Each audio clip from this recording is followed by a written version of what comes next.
యేసే పరిష్కారము అనుదిన Bible television కార్యక్రమం ప్రేక్షకులందరికీ యేసుక్రీస్తు వారి దివ్యనామమున వందనాలు.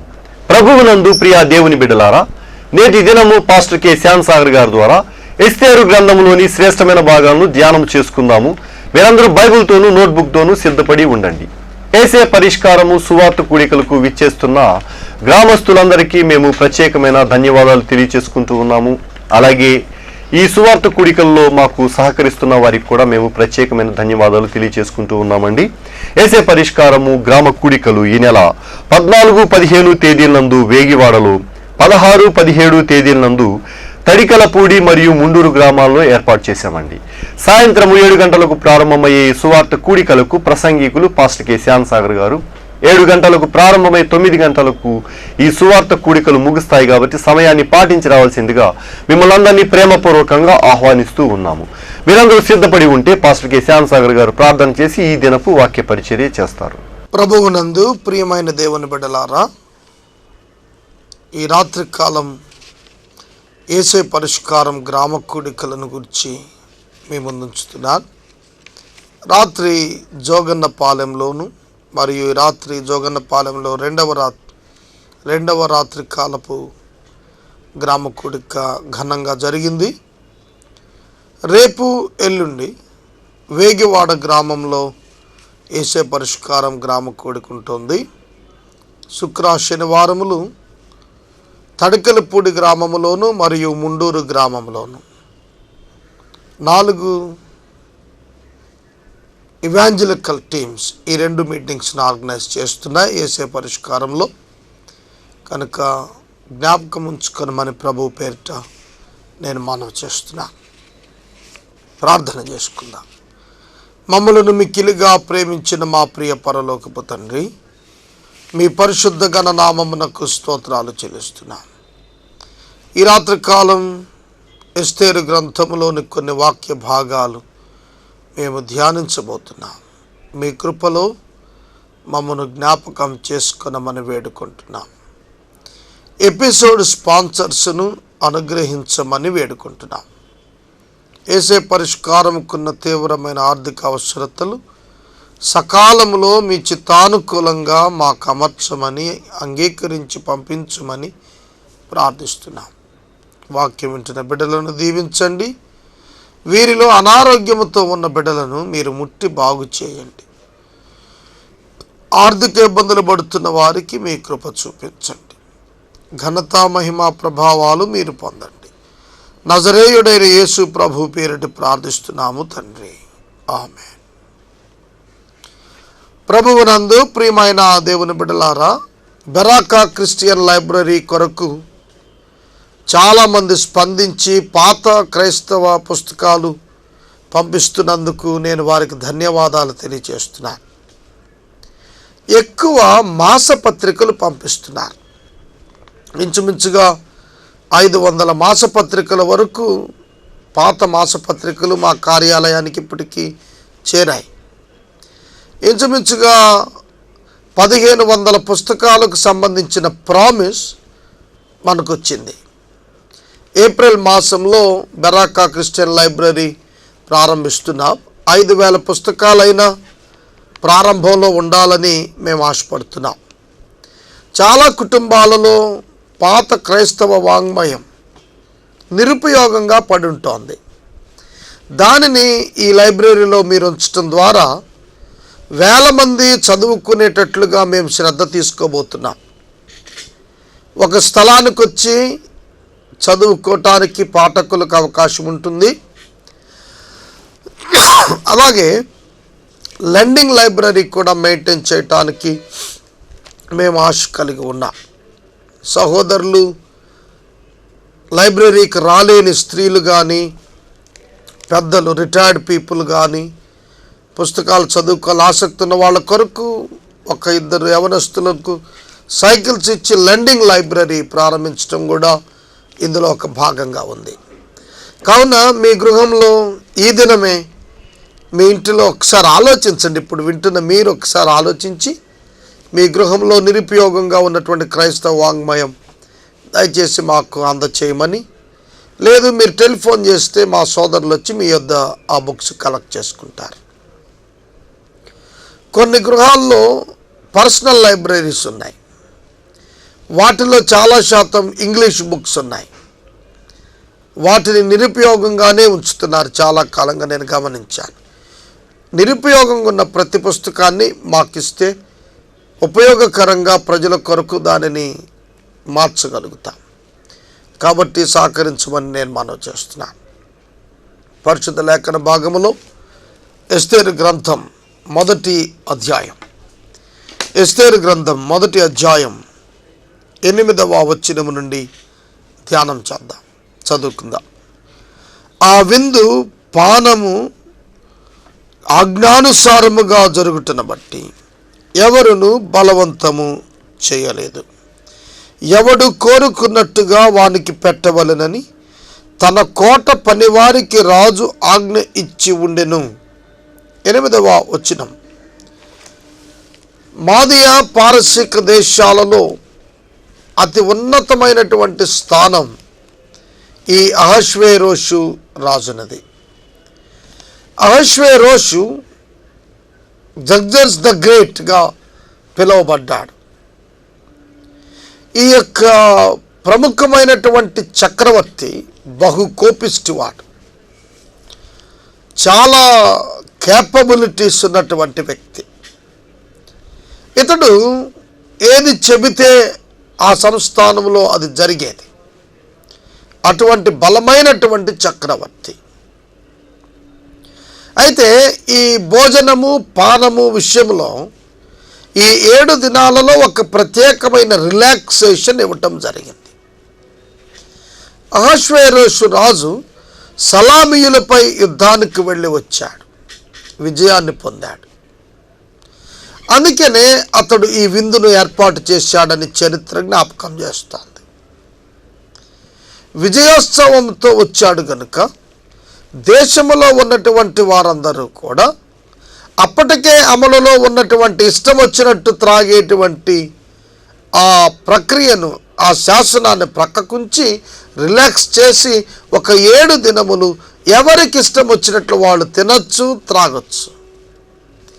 ఆ విధంగా చేయటానికి సహాయం చేయమని తన సేవకులకు అతడు ఆజ్ఞ ఇచ్చాడు. ఇక్కడ ఒక ప్రముఖమైన సందేశం ఇందులో ఉంది. అదేమిటంటే, శాసనం ఏర్పరిచిన వాడు శాసనాన్ని ఆల్టర్ చేయగలుగుతాడు. అది అన్య రాజుల యొక్క దీనిలో మనం చూస్తున్నాం. శాసనము ఆల్టర్ చేయటానికి అతడు అధికారము కలిగిన వ్యక్తిగా ప్రవర్తిస్తున్నాడు. కనుక ఆ దినపు అతని ఆజ్ఞ ప్రకారమే ఆ యొక్క అద్భుతమైనటువంటి విందు, చాలా ప్రముఖమైన విందు జరగటం చరిత్రలో అది సూసను కోటలో ఒక బలమైనటువంటి సాక్ష్యంగా నిలబడింది. 9వ వచనం. వష్టి కూడా రాజైన అహష్వేరోషు కోటలో స్త్రీలకు ఒక విందు చేశాను. ఈ దంపతులు, ఈ భార్యాభర్తలు ఇద్దరు, రాజు రాణి ఇరువురు కూడా విందులు చేస్తున్నారు. ఆనంద సమయం అది. శత్రువులపై పారంపర్యములో విజయము సాధించినటువంటి రాజ్యం అది.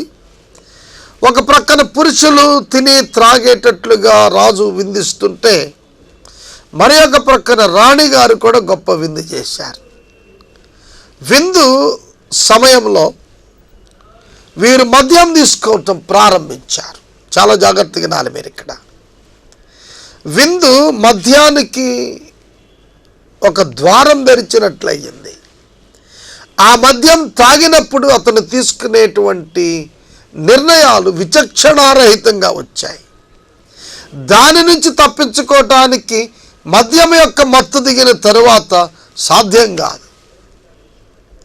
కనుక ఈ మద్యం ముసుగులో తీసుకునే నిర్ణయాలకు విలువే లేదు. చాలామంది అంటారు, డిసెంబర్ 31వ తారీఖున బాగా తాగేసి జనవరి 1 నుండి నేను ఇక తాగనని నిర్ణయం తీసుకుంటారు. జనవరి 1 మధ్యాహ్నం వరకు తాగడంతే, మళ్ళీ రాత్రికి మొదలేస్తాడు. అంటే ఒక వ్యక్తి యొక్క తీర్మానం అతని హృదయములో నుంచి రావాలి. విచక్షణతో కూడిన జ్ఞానముతో, డిస్క్రిమినేషన్ ఖచ్చితంగా ఉండి తీసుకోవాలి తప్ప ఎటు పడితే అటు నిర్ణయాలు తీసుకుని, ఎక్కడ పడితే అక్కడ, ఎలా పడితే అలా నిర్ణయం తీసుకుని కొనసాగించాలనుకుని పశ్చాత్తాపడతాం, అది సరి అయిన పద్ధతి కాదు. అందులో చిక్కుకుపోయాడు ఈ అహష్వేరోషు. ఇదంతా గాడ్స్ బ్యూటిఫుల్ డిజైనింగ్లోనికి వస్తుంది. ఈ పరిస్థితులన్నీ కూడా యూదుల క్షేమార్థం దేవుడు డిజైన్ చేసిన పరిస్థితులుగానే మనం చూస్తాం. గాడ్స్ సావర్నిటీలో, సార్వభౌమిక ప్రణాళికలో ఈ పరిస్థితులను దేవుడు అనుమతించాడు. దేవుడు రూపొందించాడు కాదు, దేవుడు అనుమతించాడు. దేవుడు అనుమతించాడు అన్నప్పుడు దాని వెనుక ఆయన సార్వభౌమిక అధికారం ఉంది. He can control it, he can leave it. ఆయన విడిచిపెట్టనుగలడు, ఆయన ఖచ్చితంగా దానిని నిర్దిష్టంగా ఆపు చేయగలను కూడా ఆయనకు అధికారం ఉన్నట్లుగా మనం లేఖన భాగములలో చూడగలుగుతాం. 10వ వచనం చూద్దాం. ఈ రెండు విందుల యొక్క జోరులో ఉన్నటువంటి వీరు 10వ వచనంకి వచ్చేటప్పటికి 7వ దినమందు రాజు ద్రాక్షారసము తాగి సంతోషముగా ఉన్నప్పుడు కూడి వచ్చిన జనమునకు అధిపతులకు రాణి అయిన వష్టి యొక్క సౌందర్యమును కనపరచవలననుకొని రాజు కిరీటము ధరించుకుని ఆమెను తన సన్నిధికి పిలుచుకుని వచ్చినట్లు రాజైన అహష్వేరోషు ఎదుట ఉపచారము చేయు మెహూమాను, బిజ్దా, హర్బోనా, బిగ్దా, అబగ్దా, జేతరు, కర్కసు అని 7 నపుంసకులకు ఆజ్ఞ ఇచ్చెను. సాధారణంగా రాజులు అంతఃపురాలలో నపుంసకులను ఏర్పాటు చేసేవారు. నపుంసకులు పురుషులే నపుంసకులుగా ఉండినారు. బలముగా ఉండేవారు, కానీ వారు నపుంసకత్వం వలన వారి వలన స్త్రీలకు ఎటువంటి అసౌకర్యం కలగదు. అందుకనే నపుంసకులు 7 ప్రత్యేకంగా రాణి గారి సేవార్థం రాజైనటువంటి అహష్వేరోషు నియమించాడు. నేను ఎప్పుడు ఈ కౌన్సిలింగ్స్ ఇస్తున్నప్పుడు, మ్యారేజెస్ ఫెయిల్యూర్ అయిన వాటి విషయం మాట్లాడుతున్నప్పుడు ప్రత్యేకంగా ఒక అంశాన్ని నేను జ్ఞాపకం చేస్తూ ఉంటాను. సాధారణంగా క్రైస్తవ గృహాలలో కానివ్వండి, బయట కానివ్వండి, వేరే స్త్రీలు వచ్చి పనిచేస్తూ ఉండటాన్ని ఆ గృహిణి, ఆ యజమానురాలు అంగీకరిస్తుంది. కానీ పురుషులు ఉండి పని చేయటం, కుటుంబంలో స్త్రీలకు సహాయం చేయటానికి పురుషులు ఎక్కడో కూడా అవకాశాలు కల్పించినవి కనపడవు మనకి.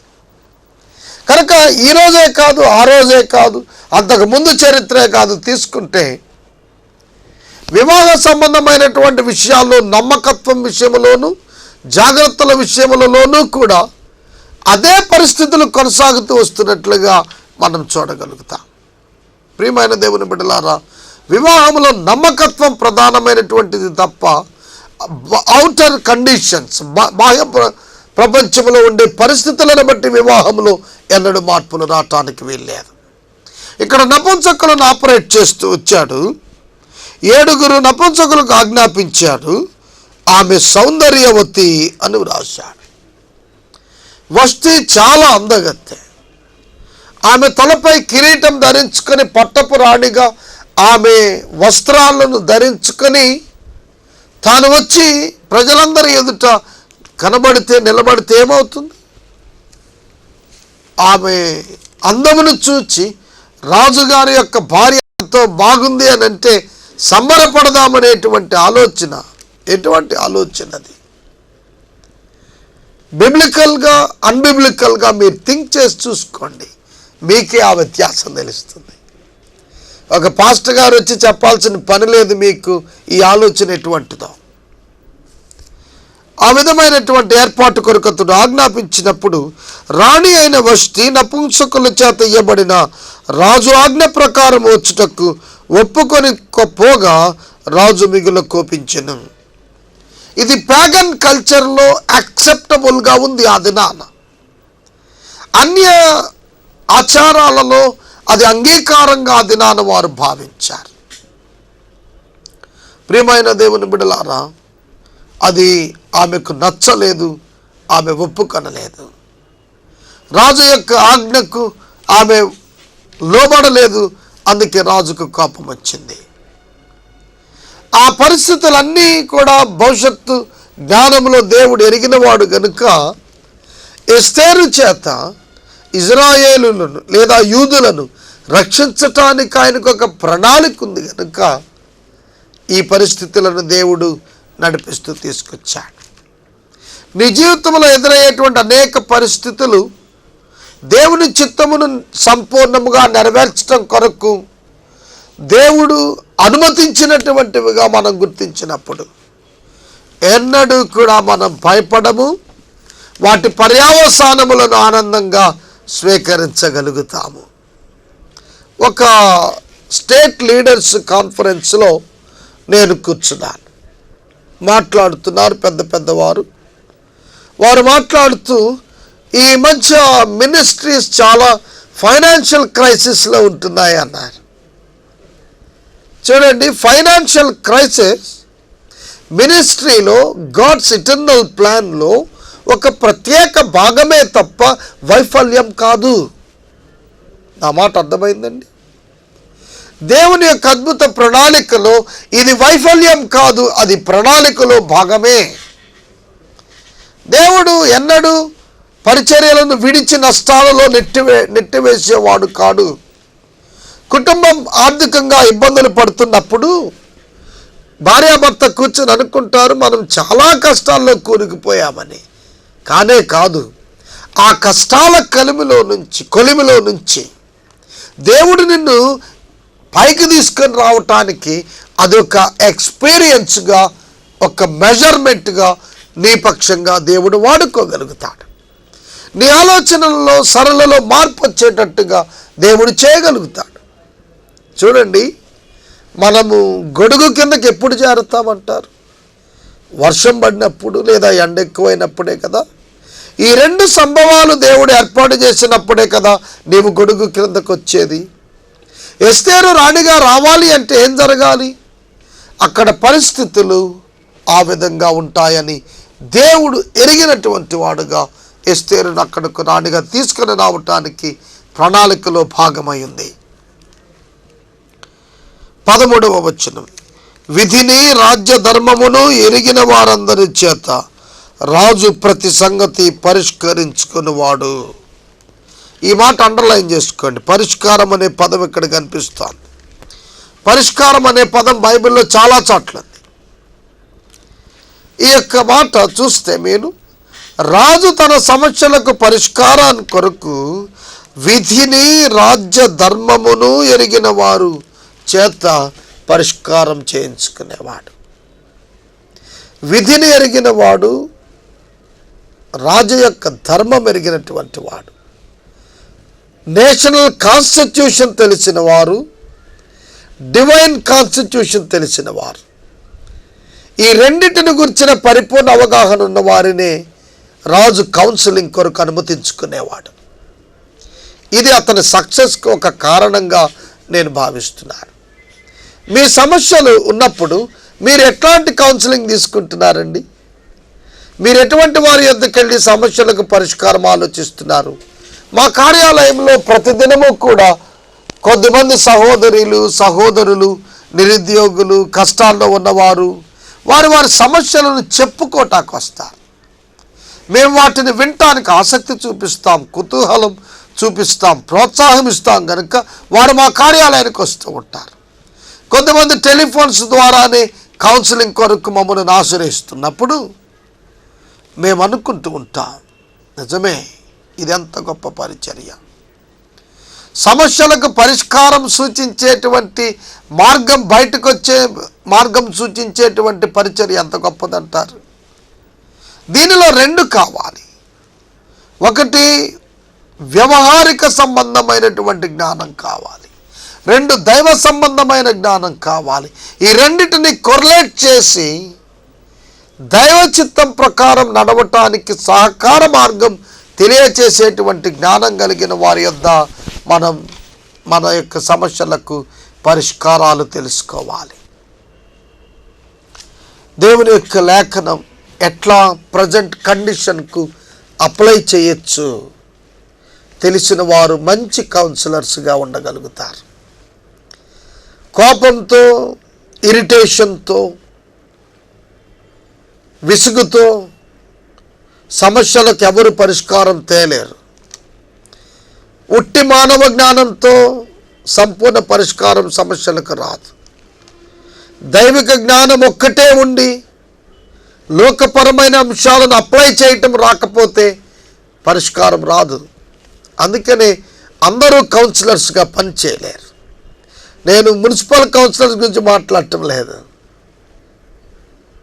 సమస్యలను పరిష్కారం తెలియచేసేటువంటి కౌన్సిలర్స్ గురించి మాట్లాడుతున్నాను. కౌన్సిలింగ్ అనేది మన దేశంలో చాలా తక్కువ. అందుకనే సరైనటువంటి సమాజంలో ఎదుగుదల రావటం లేదు. కాబట్టి రియల్ కౌన్సిలర్స్గా ఎడ్యుకేటెడ్ పీపుల్, చదువుకున్న వారు, అనుభవం కలిగిన వారు అందరూ ఉండాలి.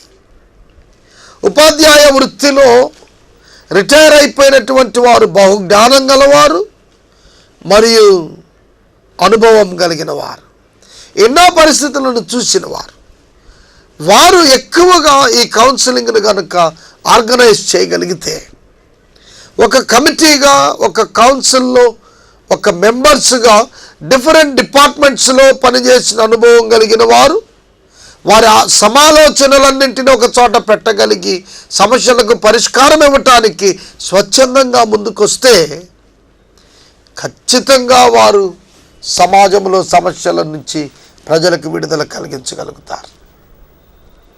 ఒక ఉదాహరణ జ్ఞాపకం చేస్తాను. ఈ స్త్రీల పరమైనటువంటి కుటుంబపరమైన తగాదాలకు ప్రతి జిల్లా హెడ్ క్వార్టర్లో కౌన్సిలింగ్ సెంటర్ ఉంటుంది.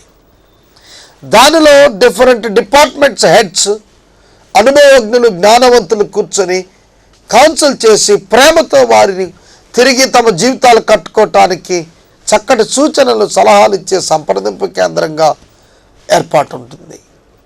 ఎందుకు ఈ మాట చెప్తున్నానంటే ఇది సంఘాలలో కూడా రావాలి. గవర్నమెంట్ తీసుకొచ్చింది, సత్ఫలితాలను సాధిస్తోంది. ఆల్కహాల్, సిగరెట్స్, డ్రగ్స్ వీటి నుంచి విముక్తి పొందటం కొరకు కౌన్సిలింగ్ సెంటర్స్ కొన్ని స్వచ్ఛంద సంస్థలు మెట్రోపాలిటన్ సిటీస్లో ఏర్పాటు చేసుకున్నాయి. అమెరికన్ కంట్రీస్లో కొంతమంది లిజనర్స్ ఏర్పడ్డారు. అంటే సమస్యలు చెప్పుకుంటే నవ్వుతూ వింటమే వాడి పని. సగం స్ట్రెస్, సగము మానసిక ఒత్తిడి ఆ యొక్క వ్యక్తులకు తగ్గిపోతుందని చెప్తున్నారు. కుటుంబాలలో పెద్దలు, సమాజంలో పెద్దలు, అందుకనే పాత కట్టడలు మీరు చూస్తుంటే కులములో పెద్దలు అంటే they had that experience and the knowledge. వారికి అటువంటి జ్ఞానము, అనుభవం ఉంది కనుక వారు వ్యవహార శైలిలో వాటి సమస్యలను పరిష్కరించేవారు. గ్రామంలో పెద్దలు, వీధులలో పెద్దలు, కుటుంబాలలో కుటుంబ పెద్దలు. ఈ విధంగా ఒక కౌన్సిలింగ్ సెంటర్ అనేది ప్రతి గ్రూప్కి ఆపరేట్ అవుతూ ఉన్నప్పుడే సమాజంలో సమతుల్యం అనేది ఏర్పడుతుంది. రాజు సైతం తన సమస్యలకు పరిష్కారానికి విధిని, న్యాయ ధర్మమును తెలిసిన వారిని ఏర్పాటు చేసుకుంటే ఈ రోజున మన సంఘాలలో, చర్చెస్లో వందల కుటుంబాలు ఉంటున్నాయి, వారికి సమస్యలు ఉంటున్నాయి. ఒక పాస్టర్ గారు ఒక్కళ్ళే దానిని ఆపరేట్ చేయలేరు. So that every church must have the counselling centre. ప్రియమైన దేవుని బిడ్డలారా, ప్రతి సంఘములో ఉన్న అనుభవజ్ఞులతో, జ్ఞానవంతులతో కూడి సమస్యలపై అవగాహన, పరిష్కార మార్గాలు ఎరిగిన వారితో ఒక చక్కటి కౌన్సిలింగ్ సెంటర్ ప్రతి చర్చ్కి మినిమం 100 పీపుల్ ఉన్నటువంటి 100 ఫ్యామిలీస్ ఉన్నటువంటి చర్చ్కి ఉండటం అవసరమని నేను భావిస్తున్నాను. ప్రియమైన దేవుని బిడ్డలారా, రాజు విధిని, ధర్మమును ఎరిగినటువంటి వారిని పరిష్కారకర్తలుగా ఏర్పాటు చేసుకున్నాడు. అతడు కాలజ్ఞానులను చూచి రాణి అయిన వష్టి, రాజైన అహష్వేరోషును నేను నపుంసకుల చేత ఇచ్చిన ఆజ్ఞ ప్రకారము చేయకపోయినందున ఆమెకు విధిని బట్టి చేయవలసినదేమనగా వారిని అడిగాను. చూడండి, మనం 10 మందికి సలహాలు ఇవ్వగలుగుతాం, కానీ మన ఇంట్లో సమస్య వస్తే మనం పరిష్కరించుకోలేం. ఎంతోమందికి ఆదుకునేటువంటి మనం, ఎంతోమందిని నడిపించే వాళ్ళం, కొన్ని పర్యాయాలు మనకే వ్యక్తిగతంగా ప్రాబ్లం వస్తే ఫేస్ చేయటానికి ఇంకొకళ్ళ దగ్గరికి వెళ్ళాల్సి వస్తుంది. ప్రియమైన దేవుని బిడ్డలారా, అది చిన్నతనం కాదు, అది గొప్పతనమే. ఆ సమస్యలకు ఇతరుల నుంచి పరిష్కార మార్గం కోరటం అనేది అది చాలా మంచి అద్భుతమైనటువంటి సహాయం. అది ఇదే చేస్తున్నాడు. కాలజ్ఞానులను పిలిపించాడు. నా కుటుంబంలో నా భార్య, నా రాణి నా మాట వినలేదు, కాబట్టి ఇప్పుడు నేను ఈమెకేం చేయాలి? విధి చొప్పున. చూడండి, డెసిషన్ మేకింగ్, నిర్ణయాలు తీసుకోవటం ఇండివిజువల్గా, వ్యక్తిగతంగా ఏవో టెన్షన్ మధ్యలో తీసుకోవటానికి వీల్లేదు. ఒక సమిష్టి గుంపు కూడినటువంటిదిగా ఉండి ఆ నిర్ణయానికి ముందు కొంత డిస్కషన్ నడవటం మంచిది. ఈ రోజున మన శాసనసభలో, పార్లమెంటులో కూడా ఒక బిల్ ప్రవేశపెట్టడం కానీ, ఒక తీర్మానం ప్రవేశపెట్టినప్పుడు దాని మీద చాలా డిస్కషన్ జరుగుతుంది. దాన్ని బాగా చర్చిస్తారు, మేధావులు చర్చిస్తారు. ఒకవేళ ఏకపక్షంగా అవి నిర్ణయాలు అయ్యే పరిస్థితి ఉంటుందేమో అని ఈ ఎమ్మెల్సీ కౌన్సిల్ను కూడా అన్ని స్టేట్స్లో ఇంచుమించుగా ఏర్పాటు ఉంది. ఇప్పుడు మనకు దానికి ఎన్నికలు కూడా జరగబోతున్నాయి. మేధావుల సభలో కూడా దాన్ని చర్చిస్తారు. ఎందుకంటే నిర్ణయం తీసుకున్న తర్వాత, దానిని అమలు పరిచేసిన తర్వాత దానిలో నష్టాలు వస్తే దానిని భరించాల్సింది నిర్ణయం తీసుకున్న వాళ్ళే అవుతుంది. ప్రజలకు అది మేలు జరగదు. అందుకనే రాజు అయినటువంటి ఆశ్వరోషు వష్టి రాణిని గుర్చి కాలజ్ఞానులను పిలిపించి, పెద్దలను పిలిపించి ఏమి చెయ్యాలి అని చెప్పి డిస్కస్ చేయటం ప్రారంభం చేశాడు. అతని సన్నిధిని ఉండి రాజు ముఖము చూచుచు రాజ్యమందు ప్రథమ పీఠముల మీద కూర్చుండి పారసీకుల యొక్కయు మాదీయుల యొక్కయు 7 ప్రధానులు ఎవరనగా. ఈ స్ట్రక్చర్ మీరు గమనించండి. ఈ అడ్మినిస్ట్రేటివ్ సిస్టమ్ మీరు ఆలోచన చేయండి ఎంత బాగుందో. ఒక 7 ప్రథమ పీఠముల మీద కూర్చున్నవారు. హైరార్కీ మెయింటైన్ చేస్తున్నాడు ఈ రాజు, డెలిగేషన్ మెయింటైన్ చేస్తున్నాడు, స్ట్రక్చరల్ ఆ యొక్క ఫ్లోను ఏర్పాటు చేసుకున్నాడు. ప్రియమైన దేవుని బిడ్డలారా, ఎనీ ఆర్గనైజేషన్, ఏ సంస్థ అయినా పైకి రావాలంటే ఇటువంటి వ్యూహాత్మకమైనటువంటి కార్యనిర్వాహక వర్గాలు ఉండటం అత్యవసరం. చాలా సంఘాల్లో 1 man షో ఆర్గనైజ్ చేసేస్తున్నారు. అది ఖచ్చితంగా మంచిది కాదు. పాస్టర్ గారే నిర్ణయాలు, పాస్టర్ గారే తలంపులు, పాస్టర్ గారే బాధ్యుడు, పాస్టర్ గారే ఫండ్ కలెక్షన్, పాస్టర్ గారే ట్రెజరర్, పాస్టర్ గారే ప్రెసిడెంట్, అన్నీ ఆయనేనా?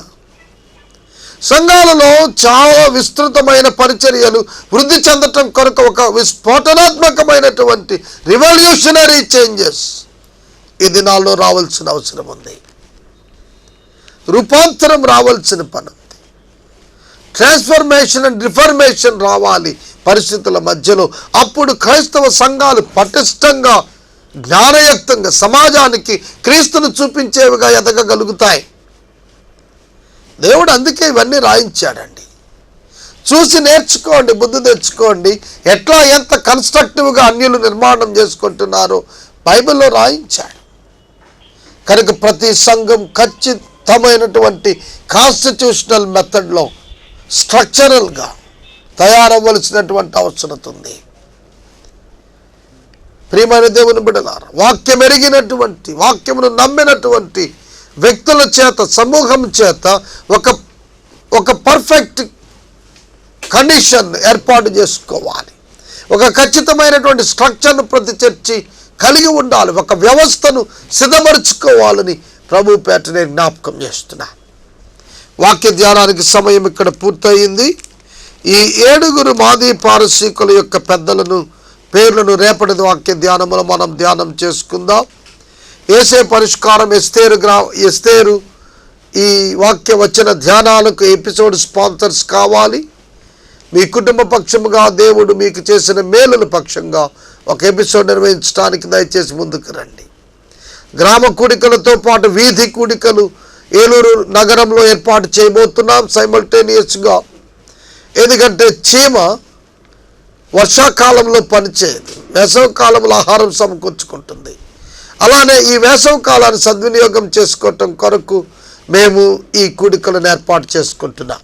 కనుక పట్టణమంతా సువార్థీకరణ చేయబోయే ఈ కార్యక్రమానికి మీరు కూడా సహకారులుగా నిలవమని మనం చేస్తున్నాం. మనము ఇంతవరకు పాస్టర్ కె శ్యామ్ సాగర్ గారి ద్వారా ఎస్తేరు గ్రంథంలోని శ్రేష్టమైన భాగాలను ధ్యానం చేసుకున్నాము. ఈ కార్యక్రమం ద్వారా మీరు పొందుకొనుచున్న ఆత్మీయ మేలులు మాకు తెలియచేయండి.